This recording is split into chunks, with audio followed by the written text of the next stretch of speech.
Good morning, guys. Selamat bertemu lagi sama keluarga kami.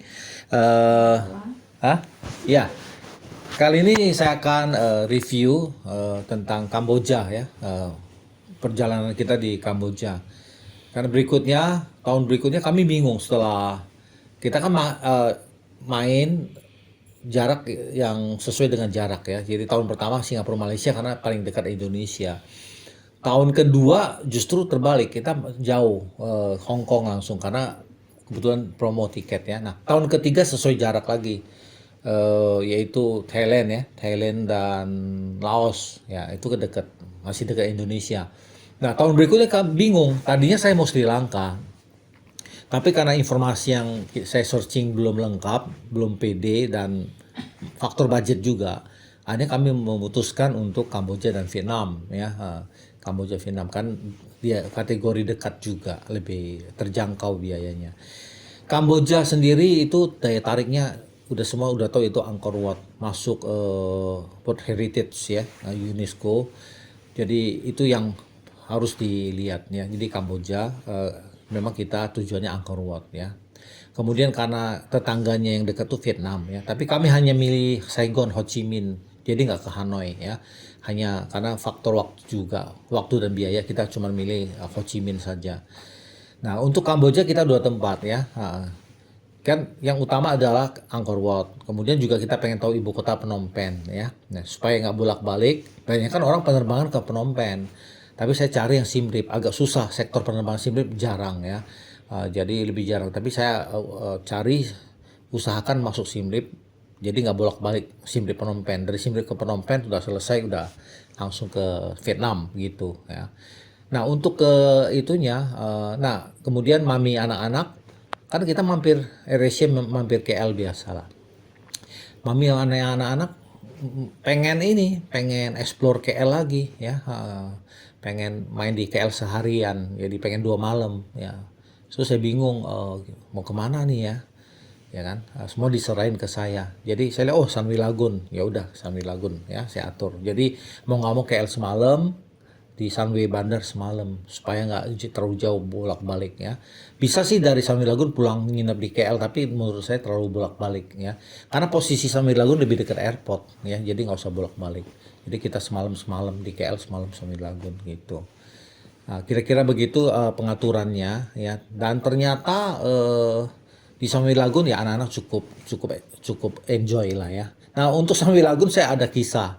Ya, waktu itu ya seperti biasa saya berusaha beli tiket sebelum nyampe. Jadi kita beli di Jakarta, di suatu travel agency. Itu sangat mengecewakan. Itu staffnya tidak profesional sekali. Saya nggak usah nyebutin nama travel agency-nya, tapi staffnya nggak profesional banget ya. Dia mengatakan begini, ini dry park loh Pak, ini hanya dry park only. Memang tulisannya bener dry park ya. Jadi saya asumsikan, wah berarti kita nggak boleh berenang, hanya untuk wahana-wahana yang bukan berenang ya tiketnya. Ya udahlah, saya pikir nanti urusan di sana lah ya, karena dia cuma ada tiket dry park. Jadi kita seperti orang bodoh sampai di Sunway Lagoon muter-muter karena pikir nggak boleh berenang. Ya udah kita muter aja kan. Satu putaran tuh muter. Tapi kita sepanjang jalan kita lihat loh orang berenang. Saya mulai mikir, kita kita jalan di samping kolam renang dan sebagainya. Kalaupun kita berenang, emang ada yang tahu? Saya mikir, ya kan nggak tahu. Berarti boleh dong berenang. Baru baru kepikiran, ya udah, barulah karena nggak siap kita beli semua di sana, beli baju renang di sana semua sekeluarga. Ya, jadi bayangkan, saya cukup kesal ya, seperti nggak profesional banget. Harusnya dia tahu, meskipun tulisan dry park only, tapi boleh berenang. Karena tidak ada pembatas. Karena kita masuk dry park sama wet park sama aja. Kalaupun kita berenang, saya yakin tidak ada petugas yang cek tiket, ya kan. Jadi akhirnya berenang. Karena di luar dugaan kita nggak siap, ya saya memutuskan nggak berenang ya. Jadi keluarga saya yang berenang, saya jagain tas mereka karena dadakan itu. Ya karena beli pakaian renang di sana kan dadakan, jadi semua nggak murah ya. Akhirnya apa, satu putaran kita mesti lunch dulu baru berenang. Akhirnya ada beberapa wahana yang kita terlewatkan ya. Sayang sekali yang salah satu yang menarik ya. Saya lupa nama wahananya. Justru kita nggak sempet karena itu tadi buang waktu muter itu ya. Ya, saya lihat anak-anak Yang sempet. mana tadi? kayaknya kurang semangat ya karena nggak boleh berenang, cuma muter-muter. Ya, akhirnya dapat berenang ya mereka cukup senang lah ya. Nah, Sami Lagun overall oke ya. Tapi saya juga nggak kurang puas dengan hotelnya ya. Hotelnya itu best view, bau asap rokok ya. Kemudian kita minjem charger di cas ya, dan sebagainya ya, pokoknya, dan tidak terlalu friendly lah ya. Tapi yang enak breakfastnya ya, di sebelah best view kita makan lumayan enak ya pak. Ya, breakfast di sebelah best view itu ya, makanan kuih, ada kuih di Malaysia. Kalau Indonesia kue dibilang kuih ya, bahasa Malaysia. Bahasa Malaysia kuih ya loh, berkesan lah cukup. Yang berkesan lagi makan malam nasi kandar ya. Keluarga saya ya ya cocok lah makan nasi kandar ya. Enak. Ngangenin ya? Ngangenin nasi kandar, ngangenin teh tarik Malaysia, ngangenin juga ya. Saya pribadi cukup kangen ya, bisa kangen dengan Malaysia makanannya, dan harga juga oke lah, tidak mahal-mahal banget, tidak semahal Singapura ya, masih oke lah. Jadi yang menarik lagi, yang berkesan lagi Malaysia itu waktu kita dari KL check out mau ke Sunway Lagoon ya.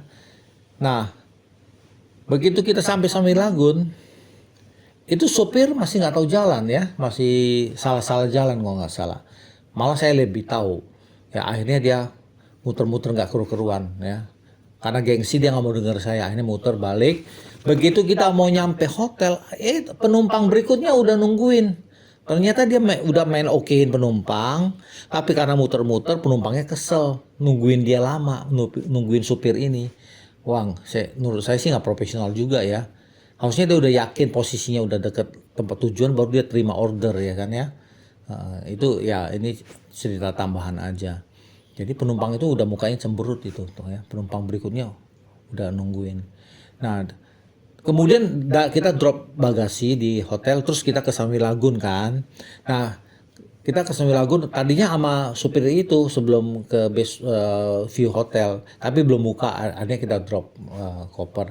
Nah, drop koper, kita mau pergi lagi Sunway Lagoon, kita nggak tahu nih. Saya lihat peta deket tapi nggak tahu jalan. Akhirnya kita naik taksi juga, naik Grab. Itu padahal dekat sekali, jalan kaki pun bisa. Tapi ini Grabnya juga curang, diajak muter-muter nggak keruan, buang waktu kita, ya kan, supirnya itu. Padahal deket. Akhirnya pulangnya sorenya ternyata deket, jalan kaki pun bisa dari Sunway Lagoon ke Sunway Pyramid langsung ke hotel kita ya. Ya, ini sedikit kisah juga. Kemudian selalu masalah uang ya, kita kehabisan ringgit. Pas mau makan malam pun nggak ada ringgit kan, sama untuk naik Grab besok ke bandara. Akhirnya ya untung di Sunway Pyramid ada tempat penukaran uang ya. Nah, jadi kita tukar uang di sana. Jadi informasi aja, ada penukaran uang di Sunway Pyramid ya. Ya kira-kira begitu yang untuk Malaysianya. Untuk Kamboja ya, Siem Reap waktu saya booking hotel, saya email-emailan sama manajer hotelnya. Dibilang dia ada servis jemput di bandara. Wah, saya senangnya bukan main. Oh, luar biasa, saya bilang. Lah ya. Begitu kenyataan kita sampai Siem Reap, kita nggak dijemput. Saya nunggu-nunggu, dia nggak ada orangnya. Saya telepon, dia jawabannya dia nggak jemput. Dengan nggak ada rasa berdosa. Kesal sekali, mau nggak mau, buang waktu kita di bandara. Mau nggak mau kita sewa taksi. Nah, sewa taksi ini saya punya kesan pribadi ya. Supir taksi ini entah kenapa dia minta tiketnya balik. Kita kan beli tiket di loket, baru pakai taksinya. Jadi bukan sama dia, harus pakai tiket. Entah kenapa diminta tiket balik, tiket kita. Oke, kemudian kita minta dia anterin kita ke museum perang ya. Itu nggak murah ya. Kalau saya hitung-hitung 200 ribuan rupiahnya. Hanya tambahan ke museum itu. Karena kita nggak ada pilihan, buru-buru udah sore, ya udah kita terima. Nah, supir taksi ini sepanjang jalan nawarin terus pertunjukan show ya, Apsara Dance yang tidak murah. Memang sih bagus, terkenal, saya tahu. Tapi itu nggak murah, dan saya kurang srek sama dia karena dia maksa orangnya ya.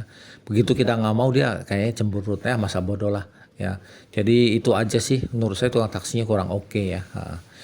Kita karena juga termahal ke museum ya. Saya pikir kapan lagi kita ke sana ya, udah sekalian nggak buang waktu, udah mau nggak mau kita okein harga itu. Nah, Lin Rantanak ini kamarnya bagus. Dia bisa ada triple ya. Jadi benar-benar triple, ranjang triple. Jadi cocok untuk keluarga kita. Ada kolam renang ya, ada. Tapi tempat tempat bilasnya itu nggak oke ya, kotor sekali tempat bilasnya ya. Nah, saya sengaja cari hotel yang harus ada kolam renangnya di Siem Reap. Ya, kenapa? Karena besok kita bus malam. Bus malam artinya kita harus mandi sore. Kalau sedangkan check out jam 12. Ya, gimana caranya supaya kita bisa tetap mandi? Ya, harus ada kolam renang. Jadi kita meskipun nggak masuk kamar, kita bisa berenang, langsung mandi, langsung bisa ini. Jadi apa namanya tanpa harus masuk kamar. Nah, itu cara saya mensiasatin ya. Kalau ketemu bis malam, kita harus bisa cari yang ada kolam renangnya. Ya, tapi ya cukup inilah ya, cukup membantu meskipun manajernya sempat mengecewakan saya. Banyak hal dia bantu kami, yaitu khususnya untuk Apsara Dance, untuk cariin supir tuk-tuk untuk booking tour di Angkor Wat ya. Kemudian bus malam. Nah, bus malam dia juga agak sedikit cheating ya. Tadinya saya pesen bus yang bagus, armadanya. Kemudian tapi dia kasih kami yang bus yang kurang bagus ya, yang bukan sesuai keinginan saya sih. Kemudian mungkin dia mikirin untuk irit atau nggak ada seat, dia kasih kami 4 seat. Saya udah bilang kita berlima, nggak apa-apa, anaknya bisa dipangku. Saya pikir ya udahlah nggak apa-apa, kayak di Laos ya bisalah nyempil di tengah ya, si bungsu masih kecil waktu itu. Ternyata bis di Kamboja beda sama Laos. Di Kamboja di tengahnya ada besi, sehingga si bungsu nggak bisa di tengah ya. Wah, itu sangat ini, akhirnya dipangku ya semalaman, bayangin capek sekali. Ya, ini sedikit cerita aja untuk di Siem Reap ya. Overall Siem Reap oke, di Rantanak saya puas karena makan paginya oke ya, menurut saya enak. Kemudian apalagi ya? Ya, hotelnya oke juga ya. Secara umum oke ya. Turnya juga menyenangkan meskipun panas, Kamboja tuh sangat panas, tapi di Angkor Wat juga dia kompleks candi terluas di dunia. Kalau Borobudur kan candi terbesar di dunia karena dia candi tunggal, tapi kalau Angkor Wat dia kompleks candi. Jadi meskipun Angkor Wat tidak sebesar Borobudur, tapi dia secara kompleks dia luas sekali. Jadi butuh berhari-hari untuk ngelilingin. Tapi kita cuman sampai jam 3 bayangin ya. Jadi kita pilih-pilih aja yang utama-utama ya, kayak Taprom, Abayon ya, Angkor Wat, 3 ini paling utama kita kunjungin. Sisanya ya nggak keburu ya. Ya, saking luasnya ada tiketnya dibagi sehari, 3 hari, berapa 5 hari ya. Ada tiketnya bermacam-macam ya. Jadi kira-kira begitulah Angkor Wat ya. Kemudian Phnom Penh yang menarik di Phnom Penh itu apa ya? Kita nyampe subuh, masih gelap ya di Velkommen. Nah, Velkommen itu penginapan yang punya tuh orang Jerman, bule. Yang punya tuh bule, ya kan? Dia tinggal di Kamboja. Ya, cukup ramah, dia juga bantu kita untuk tiket bus ke Vietnam ya, dia bantu bookingin. Yang menarik ada satu staff cowok, dia di staff hotel itu, tapi dia nawarin mau nggak sewa tuk-tuk untuk tur seharian. Ya udah, kita mau udah berapa segini, ya udah. Saya pikir dia cari orang lain, supirnya orang lain. Ternyata dia sendiri, dia juga staf hotel, dia juga supir tuk-tuk. Iya kan? Ternyata wah rajin sekali cari uang. Saya bilang, kamu kan staf hotel, gimana kamu bisa nemenin kita supir tuk-tuk? Waktunya gimana? Oh, saya udah selesai kerja, saya shift malam. Wah, ternyata rajin sekali. Dia udah shift malam, paginya jadi supir tuk-tuk, bayangin ya. Wah, itu luar biasa rajin nyari uangnya. Nah, jadi dia yang nemenin kita. Cuman saya yang agak sedikit sesalkan waktu di Phnom Penh sama supir ini. Supirnya oke, tidak ada masalah.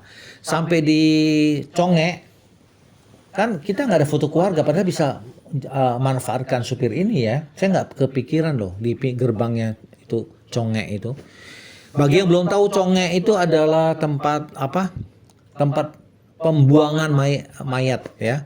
Jadi tempat pembantaian dan pembuangan mayat-mayat waktu pergolakan politik di Kamboja. Jadi Kamboja pernah ngalamin orang-orang pinter itu dibantai ya. jadi orang-orang pinter dihabisin semua ya. Jadi ya banyak terjadi lah ya pembodohan masyarakat ya terjadi di mana-mana. Ya orang-orang pinter harus disingkirin dulu. Jadi biar masyarakat yang sisanya bisa dibodohin, dikendalikan. Ya, seperti itulah yang terjadi di Kamboja saat itu. Nah kita ke Conge, setelah itu cukup jauh ya Conge ya sampai ketiduran pulangnya. Kemudian ke Tusleng itu penjaranya, penjara pembantaian. Nah di situ saya dan bungsu dan yang kedua hanya di blok, saya nggak tahu blok B atau apa tuh. Si Sulung sama mami anak-anak baru ke blok yang satunya yang lebih serem katanya ya. Saya nggak ikut karena nemenin yang kecil ya. Jadi Sulung sama mami yang ke sana kan yang lebih serem katanya ya. Tempat foto-fotonya semua lengkap, semua kisahnya ada. Nah, bagaimana bisa diilustrasikan gambar-gambar situasi penjara padahal semua hampir semua dibasmi, dibantai. Konon ada satu artis pelukis yang berhasil lolos dari penjara tersebut. Nah, dia yang melukiskan suasana dalam penjara, ya jasa dia lah. Dia menggambarkan, dilukis suasana dalam penjara tersebut kayak apa. Karena kan sebagai napi dia nggak mungkin pegang kamera kan. Nah, jadi menurut memorinya, ini yang berkesan sekali. Ya overall terus slang begitu aja di Kamboja. Terus makan siang di Khmer Saravan ya. Makan siang tapi namanya sarapan ya, Khmer Saravan. Terus karena saya kecapean kurang tidur akhirnya kita pulang hotel istirahat. Nah, terus malamnya keluar lagi. Untung kita di pasar ya. Itu Velkomen di pasar jadi enak sekali. Jadi beli aquanya murah banget. Beli di pasar. Kemudian malamnya juga enak cari makan. Saya suka sekali Velkomen. Makan murah. Lingkungan pasar ya, makan pagi murah, makan malam murah. Tidak seperti Kita makan mie tek-tek. mica, bahasa Kamboja itu mica. Mirip bahasa Indonesia. Kalau kita ca kan tumis, mie ya mie tumis. Ya kan? Mirip bahasa Indonesia mica. Ya. Cuman wadahnya masih pakai Pakai saya kok panas-panas dituang ya ampun ya. Nah, kita punya kendala bahasa. Untung ada satu ibu muda Kamboja ya membantu kita. Untung ada dia bantu kita terjemahin ke tukang mie tek-teknya ya. Ya thanks to her ya. Jadi karena yang jualan mie tek-tek tentu nggak bisa Inggris kan. Dan kita mengalami kendala ya. Untung dibantu. Ya itu makan yang cukup meriah, murah meriah ya.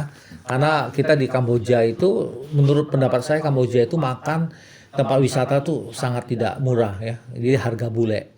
Rata-rata $5 satu menu ya. Jadi saya juga syok, kaget mau nyari tempat murah, terutama di Siem Reap ya. Di Siem Reap mau nyari restoran murah tuh nggak ada ya di Pub Street. Waduh, bingung juga. Tapi di Phnom Penh puas sekali bisa makan murah ya. Hari berikutnya juga makan di Surya Mall. Oke lah, meskipun mahal dikit tapi masih wajar ya, kayak harga Jakarta. Makanan juga lumayan di Surya Mall ya, enak dan terjangkau. Overall Phnom Penh sih saya puas ya, untuk makannya saya puas ya. Nah kemudian yang lucunya saya ini memang pikun. Saya melihat seat saya, kami keluar berlima itu pecah kan, 2 seat 3 seat. Itu mental seatnya. Saya syok, wah saya mesti lapor ini nih. Kantor AirAsia di Phnom Penh nih, saya mau ganti seatnya supaya berbarengan ya. Saya bilang gitu ya. Seat sektor dari mana tuh? Dari Ho Chi Minh ke Kuala Lumpur kan. Terus akhirnya istri saya yang cek, yang mengingatkan saya, kan kita beda pesawat.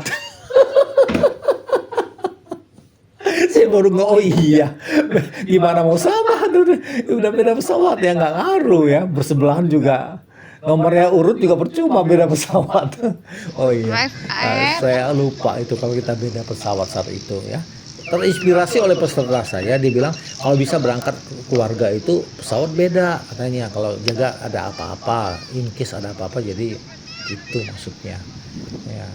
Tapi kita hanya melakukan sekali saat itu ya, sisanya kita selalu bersama, udah terbiasa bersama. Ya kira-kira begitulah di Kamboja ya, saya rasa kondisinya hari terakhir ke istana ya, Istana Royal Palace. Ya seperti biasa, kita mau menuju sana ada orang nawarin, tutup, istana tutup ya katanya begitu ya.